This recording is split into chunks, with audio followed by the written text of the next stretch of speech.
Mountain engine. Sir Handel had had a bad day. The old coaches, Agnes, Ruth, Lucy, Jemima, and Beatrice, had been awkward. They had made him slip to a standstill twice. He was furious. "Those cattle trucks should be scrapped," he fumed. Skarloey was shocked. "I won't have it," he protested. "Those old dears need kindness, not bad names." "Exactly so," agreed Rheneas. He winked at Skarloey.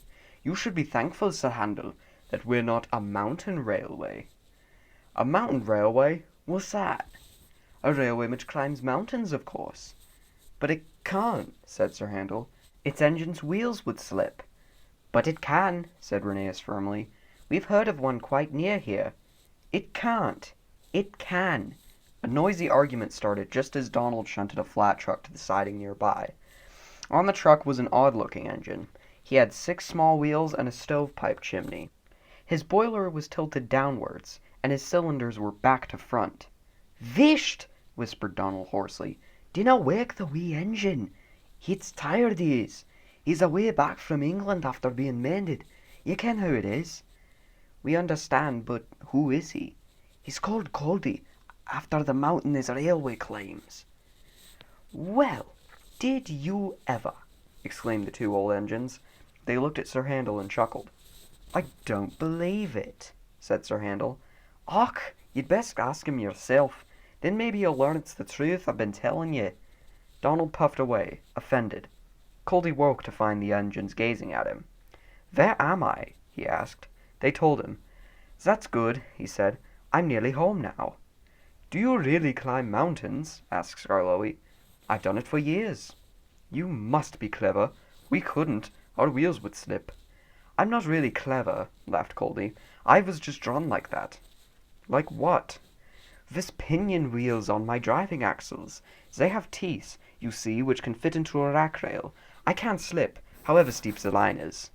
"That," said Rheneas, "must help you going up. But if your line is so steep, aren't you frightened coming down?" "Why? We have good brakes." "Coaches," went on Rheneas, "are sometimes silly and try to push us downhill. Some engines find it hard to stop them." Sir Handel blushed and looked at his buffers. "Our coaches," answered Coldy, "are never silly like that. They know such tricks are dangerous. I've never had that sort of accident. But," he went on thoughtfully, "I was frightened once. Very frightened indeed." "Please tell us," said all the engines.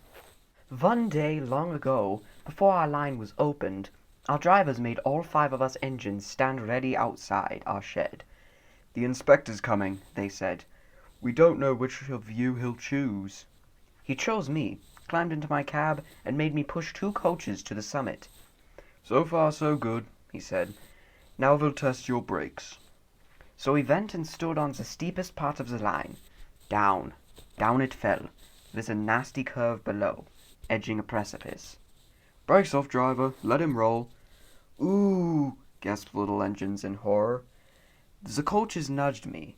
We gathered speed downhill. I was terrified. My driver's hands stole to the brake. 'Hands off,' ordered the inspector. Then I remembered I had automatic brakes. I could put these on myself.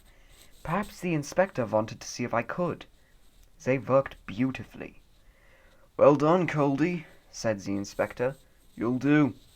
I smiled, of course, but felt very shaky. My driver and fireman mopped their faces. They'd been nervous too. 'I'm never nervous now,' finished Coldy. 'Why should I be? There's no need.'